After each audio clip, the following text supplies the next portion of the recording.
Assalamualaikum warahmatullahi wabarakatuh. Kalau doa orang tua mustajabah, perlu diingat bahwa sumpah orang tua itu manjur.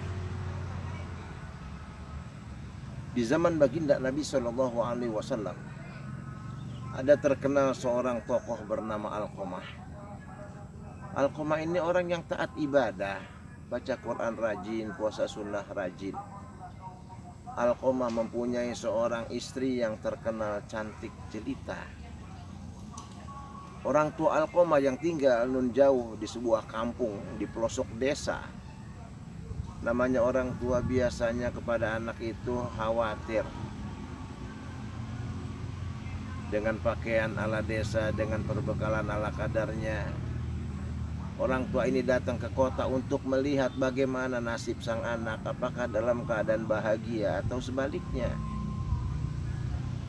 Begitu sang ibu datang di kota menyaksikan Alqamah tinggal di sebuah rumah yang mewah, yang megah, yang indah, sang ibu tersenyum. Ya Allah, alhamdulillah ya Allah, anakku sukses ya Allah. Orang tua kalau melihat anaknya sukses itu senang. Perlahan si ibu ini mendekat ke gerbang pintu rumah Alqamah. Saya berucap salam, assalamualaikum, sekali tidak ada jawaban, dua kali tidak ada jawaban, sampai tiga kali Alqamah tidak kunjung keluar dari istana yang megah dan indah. Yang keluar pada waktu itu adalah sang istri yang terkenal cantik jelita. Tapi pada waktu itu sang istri tidak nampak cantik, karena dengan wajah ditekuk persis kayak unta. Dengan garang ia berkata, "Hai perempuan tua pakaian compang-camping, datang ke istana ini bikin malu, pergi!" Dia usir orang tua yang pernah melahirkan suaminya. Dia usir mertuanya. Yang lebih menyayat hati sang ibu, Alqamah mengetahui sang ibu dihina, sang ibu dimaki, tapi Alqamah tidak membela sang ibu. Dia justru membela sang istri yang terkenal cantik jelita. Bertambah luka hati sang ibu. Berkata dalam hati, "Awas kau anakku Alqamah."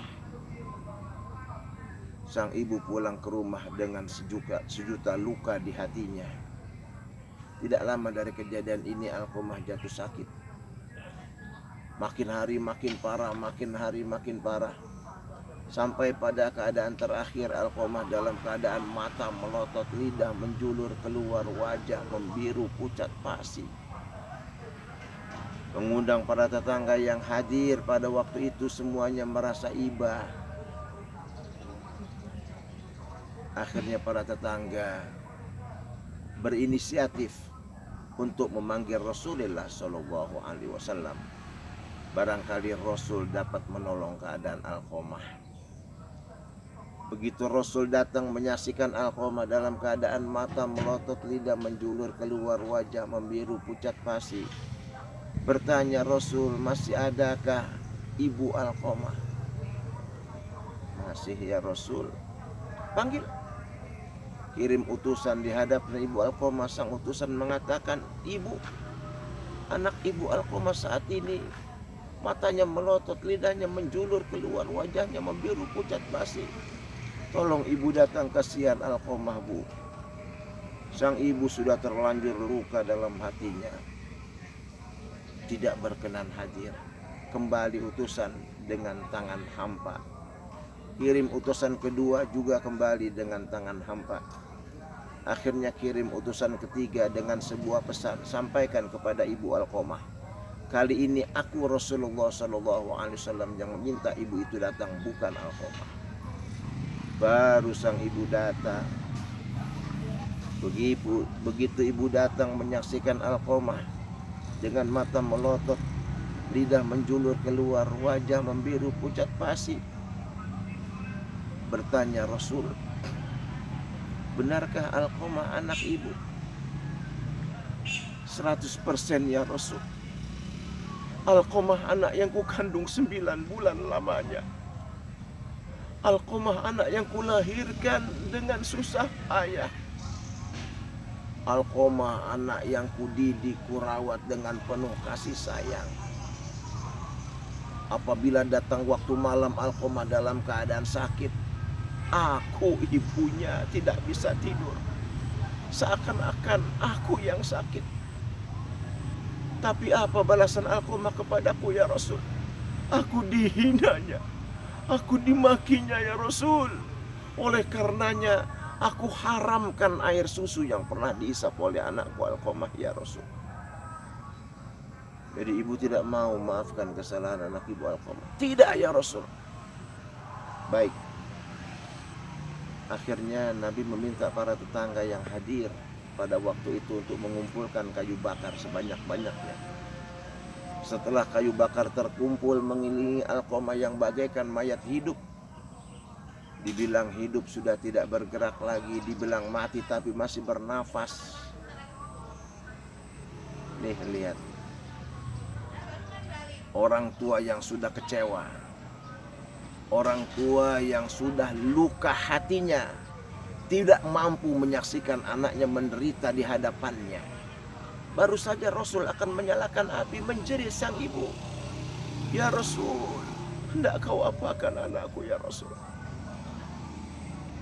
Saya akan bakar anak ibu di hadapan ibu sebelum ibu melihat anak ibu dibakar di hadapan Allah Subhanahu wa Ta'ala. Kalau begitu aku ridho ya Rasul. Aku ikhlas ya Rasul. Dengan keluar kata ridho dari mulut sang ibu, Alqamah matanya tidak lagi melotot, lidahnya tidak lagi menjulur keluar, wajahnya tidak lagi membiru pucat pasi. Akhirnya Rasul membimbing Alqamah, "Qul la ilaha illallah." Alqamah, Alqamah tidak dapat mengucapkan kalimat la ilaha illallah.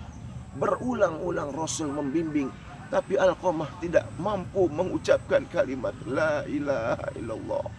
Terganjal lidahnya. Sampai sang Rasul menoleh kepada sang ibu dan bertanya, "Ibu benar-benar ridho? Ibu benar-benar ikhlas?" Rupanya tadi sang ibu mengatakan ridho, ikhlas cuma mulutnya saja, tapi hatinya masih terluka. Saat itu meledak sebuah tangis dari seorang ibu. Ya Rasul, kali ini aku benar-benar ridho ya Rasul. Aku benar-benar ikhlas ya Rasul. Dengan mudah Alqamah mengucapkan kalimat la ilaha illallah Muhammadur Rasulullah. Saudara, perlu dicatat, anak yang durhaka terhadap ibu bapak, kalau sampai akhir hayatnya tidak mendapatkan ridho dari orang tua, dijamin di saat sakaratul maut terganjal lidahnya untuk mengucapkan kalimat la ilaha illallah Muhammadur Rasulullah sallallahu alaihi wasallam. Orang tua doanya mustajab, sumpahnya manjur. Selamat melaksanakan ibadah puasa di hari yang ke-28. Sekian dan demikian. Assalamualaikum warahmatullahi wabarakatuh.